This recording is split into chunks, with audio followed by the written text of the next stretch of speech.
Gary Jonston. Tell me a little bit more about yourself and your perspective. A background, okay. Background, I come out of a biochemical background and physiology, in fact going back, well, longer than I care to admit.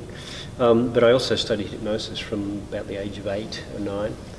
And it led me down a couple of interesting pathways in understanding the role of nutrition and the body's biochemistry in terms of mood disorders and behavioural and thought disorders.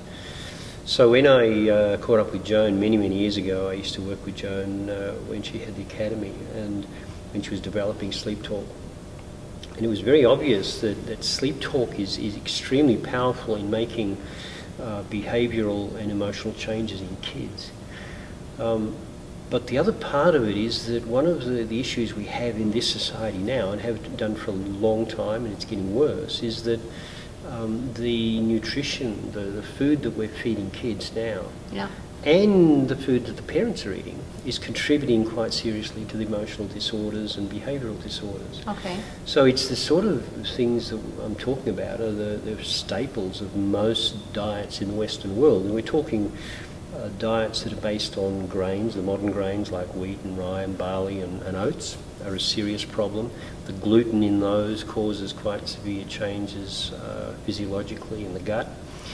And that in turn modifies the way we behave in terms of the nutrients that we get into the nervous system. And when the nervous system is starved, then it cannot respond properly. It can't provide emotions that are aligned with thoughts and things like that. So it's quite disturbing, especially with kids. The other couple of things that are causing problems are high sugar diets. Yeah. Sugar Absolutely. is a serious problem. You know, looking back 50 years, we used to eat on an average of around about 2.5 kilos of sugar a year, and now it's up around 80 to 90 kilos on average. It's gone up massively, and the effect that has not only on the kids but their parents is that it creates a disease, call it a disease if you like, called hypoglycemia. Yeah. It also acidifies the body, and both of those things affect the nervous system quite dramatically.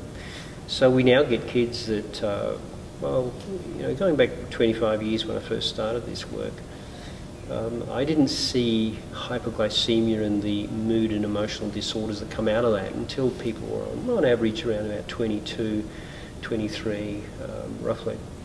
Now I'm seeing children as young as 8 or 9 with those problems, and that is a serious problem. And that's primarily the grains and the sugars that are causing that problem. And the other one, I'm going to get into trouble with all sorts of people saying this, but the other one is dairy. Causes all sorts of very large changes in mood and quite often high levels of anger. So those three things combined in children make for pretty serious behavioural disorders. But the issue that comes out of that is, of course, kids eat the foods that their parents are eating. So quite often the parents have exactly the same problems as the kids, or in a slightly different perspective. So you really need to, when you're dealing with SleepTalk children, for instance, you really need to look at these things quite seriously in conjunction with doing the SleepTalk work. And we found over the years that by doing that we get fantastic results. Yeah, so what are your experiences with SleepTalk as a professional? Oh, SleepTalk, I mean, as a hypnotherapist, it's very hard to do the kind of work that I do clinically with adults, with children. The language skills are different, the communication skills are quite different. So SleepTalk, when it's done by the parents, which it always is, does a number of things. It reconnects the parents with the children, because quite often children just don't feel loved, they don't feel connected, the ones that have behavioural problems. SleepTalk takes care of that, but more especially because it's the parents that are involved in the process. So not only do the children get reconnected to the parents, but the parents get reconnected to the children.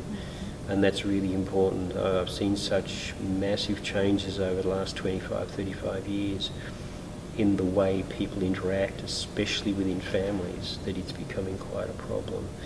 But SleepTalk produces some of the most amazing results I've seen with kids in behavioural disorders, thought disorders, and just emotional swings, the huge emotional swings that they quite often go through. But the way the parents react, and I guess the gratitude and the sense of unconditional love that is part of the SleepTalk process. So Powerful. You would recommend to people? No question. There's no question in that. For kids, you know, even up to the age of 8, 9, 10 years old, the results that you will get using the SleepTalk process, a couple of minutes a night is all it takes, does some remarkable things for your children, but it'll also do some remarkable things for you as parents as well. So thank you for being here.